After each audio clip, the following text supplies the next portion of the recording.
Halo IMC People, ketemu lagi dengan saya Eka. Bersama kita di acara Ngopi Santai Bareng Dokter. Dan kali ini kita akan berbincang-bincang soal sleep apnea dengan Dokter Lani dari Rumah Sakit IMC Tangerang. Halo dokter, halo, apa kabar? Baik. Luar biasa, semangat selalu. Semangat. Memang kalau kita ketemu sama dokter itu ya, jadi sebelum dokternya bicara juga, itu kita udah kebawa aura happy, aura sehat, ya kan? Oke dokter. Nah kali ini kita akan bicara seputar tentang sleep apnea ya. Mungkin IMC People ini masih bingung nih, apa sih yang dimaksud dengan sleep apnea, ya kan? Padahal itu merupakan suatu hal yang perlu kita ketahui, ya kan? Supaya kita tahu kita harus bagaimana, ya kan? Nah kira-kira dokter, seperti apa sih sebenarnya sleep apnea itu? Oke. Jadi sleep apnea itu sekarang lagi mulai populer nih Kang Eka. Ya. Jadi mungkin memang IMC People harus tahu tentang itu ya. Jadi yang disebut sleep apnea tuh ada dua kata. Kita sebutnya biasanya sleep apnea. Sleep itu tidur ya? Sleep itu tidur, benar. Apnea itu berhenti napas. Oh, jadi waktu dia tidur kemudian dia berhenti nafas gitu ya? Itu sleep apnea. Dipanggil dong kalau gitu. Kalau dibiarin bisa gitu. Biasa gitu ya. Oke, terus jadi dia sleep waktu tidur dia henti napas ya. Nah, sebenarnya sih kalau kita bicara mengenai sleep apnea itu, apakah sleep apnea itu bisa terjadi pada situasi dan kondisi tertentu nggak kira-kira dokter? Contoh nih, misalkan nih habis kita kerja mungkin cukup berat, atau mungkin pada kondisi-kondisi tertentu, misalkan yang punya penyakit ataupun riwayat tertentu gitu kira-kira dok? Iya sih, jadi sleep apnea itu kan ditandai dengan ngorok ya, atau snoring atau dengkur ya. Oh pasti ya, kalau ngorok itu udah pasti berarti gejala sleep apnea ya? Hampir pasti selalu, oh, hampir. Jadi itu gejala yang khas banget. Nah masalahnya orang awam itu berpikir bahwa mendengur itu kan normal ya. Hampir semua orang mendengkur. Jadi emang kenapa kalau orang mendengkur? Kecapean barangkali kan? Kecapean katanya kan. Tapi kalau orang tiap hari kecapean lalu mendengkur kan harusnya ada sesuatu yang nggak benar. Yes, benar banget. Nah jadi sekarang kita tahu nih dengan ilmu yang makin diupdate ya, bahwa mendengkur itu merupakan salah satu gejala dari sleep apnea yang kalau dibiarkan itu komplikasinya luar biasa menakutkan. Wow. Gitu. Nah, kalau tadi Kang Eka nanya pada penyakit apa, iya. Jadi ada beberapa penyakit yang kita harus agak waspada ya. Misalnya pasien dengan hipertensi gitu kan, darah tinggi atau diabetes, atau misalnya ada masalah jantung, itu kita harus hati-hati. Ya, kalau dulu tuh misalnya orang diabetes sama dokternya dikasih obat satu, nggak mempan tambahin lagi gitu ya, tapi dia nggak sembuh-sembuh. Sekarang banyak dokter-dokter penyakit dalam yang mulai berpikir, kalau saya kasih 2-3 obat kok masih nggak terkontrol, mereka mulai berpikir jangan-jangan ini ada sleep apnea. Jadi kalau sleep apnea-nya tidak teratasi, penyakitnya nggak akan terhandle juga. Iya, so jadi selama ini terus terang aja nih dokter, kita tuh masih menganggap bahwasanya kalau kita tidur mendengkur ataupun ngorok ya istilahnya itu masih wajar, mungkin kecapean atau apa betul, gitu kan. Nah mungkin kadang-kadang tuh udah miring badannya supaya jangan mendengkur gitu. Padahal itu merupakan suatu penyakit yang memang harus kita segera tangani ya dokter ya. Betul. Demikian ya dok ya. Gejala ya dari penyakit yang harus kita waspada. Oke, baik. Nah kira-kira nih dokter, apa nih yang harus dilakukan? Nih mungkin IMC People juga perlu tahu ya kan. Kalau misalkan nih ada IMC People yang mungkin kalau tidurnya juga mendengkur atau ngorok tuh, kira-kira nih apa sih yang harus dilakukan dok supaya bisa mengurangi atau berhenti mendengkur? Nah itu dia. Kan tadi yang seperti kita bahas bahwa yang ditakutin bahwa hampir seluruh pasien yang mendengkur itu adalah gejala dari sleep apnea.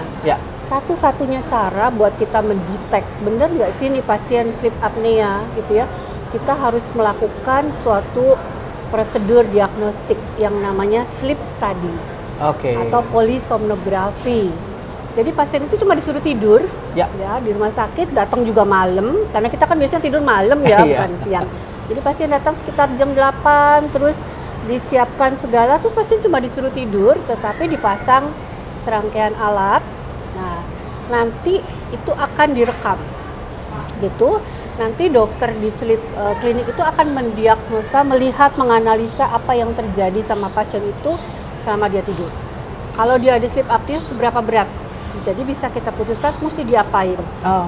Gitu kan. Oke. Jadi ada pasien-pasien misalnya pada orang yang gemuk gitu Ya. ya, obes atau anak-anak yang amandolnya besar, mereka kan dengkur juga tuh. Oh. Jadi kita harus lihat kira-kira apa ya penyebabnya, seberapa berat, baru kita tentukan mau diapain.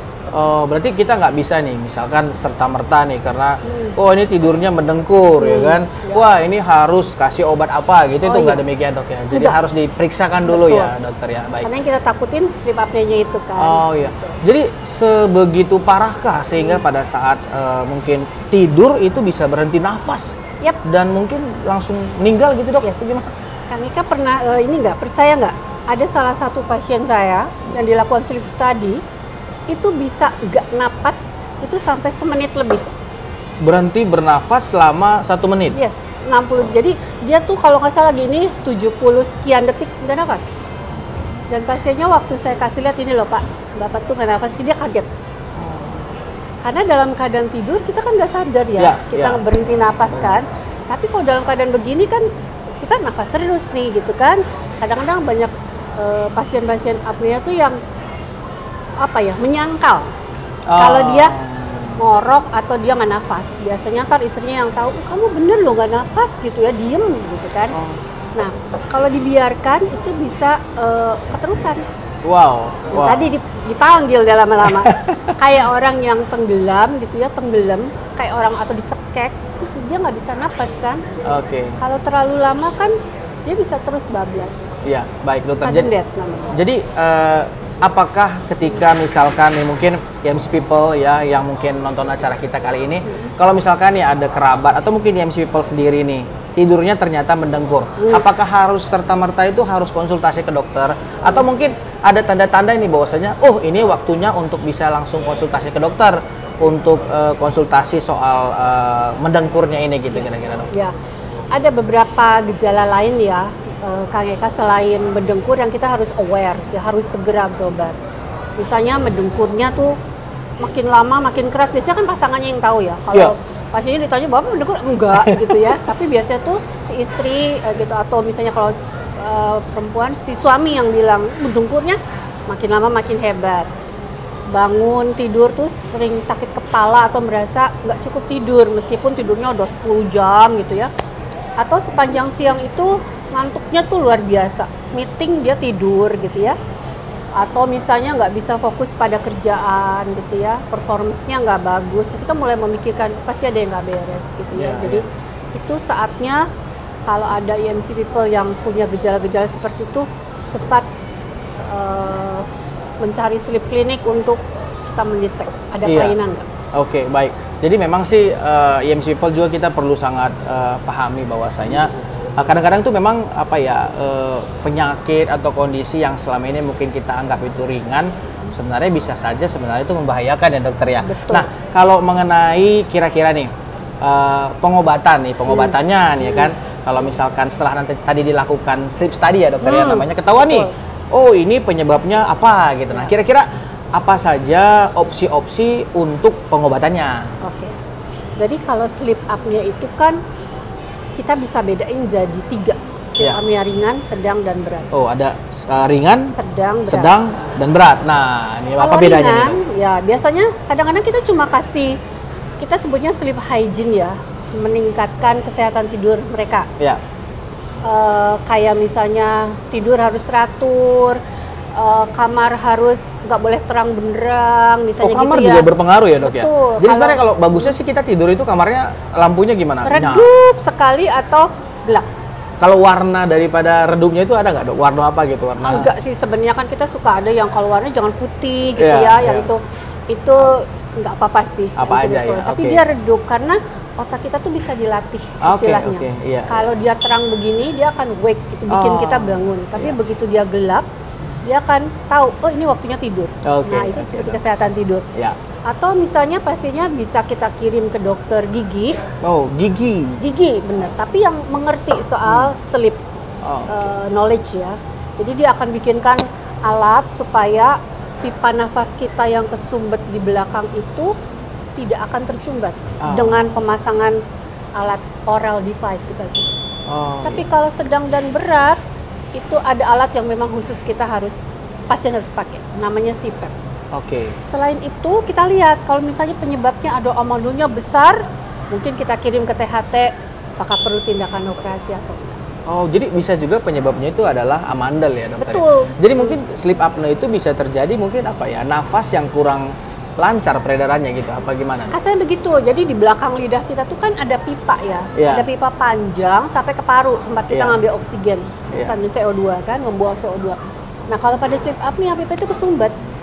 Bisa karena kita gemuk, ya kan, bisa karena kita usia makin lanjut, jadi kendor semua ototnya waktu tidur kan, bisa juga karena amandel yang besar, atau bentuk dari rahang kita yang agak ke belakang.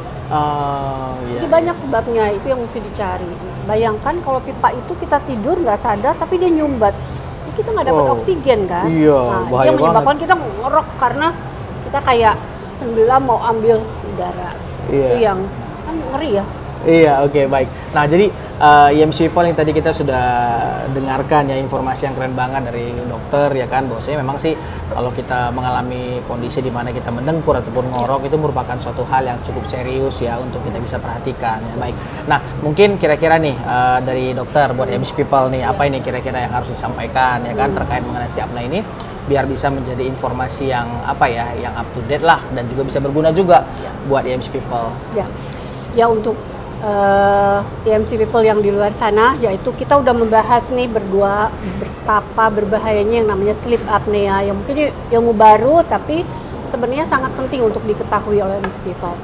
Jadi kalau ada yang EMC People yang mengalami atau melihat orang-orang tersayang kita mempunyai gejala-gejala seperti itu, segera datang sleep clinic kan di EMC Tangerang kita punya ya, dan itu salah satu yang klinik baru ya, poli baru yang cuma EMC Tangerang kita punya ya. Silahkan datang supaya kita bisa segera menangani, kita punya hidup yang lebih sehat, mudah-mudahan. Ya, tentunya. Oke, so EMC People, tadi kita acara ngopi santai bareng dokter pada episode kali ini ya. Mudah-mudahan tadi apa yang disampaikan oleh dokter tadi bisa berguna bagi kita semuanya.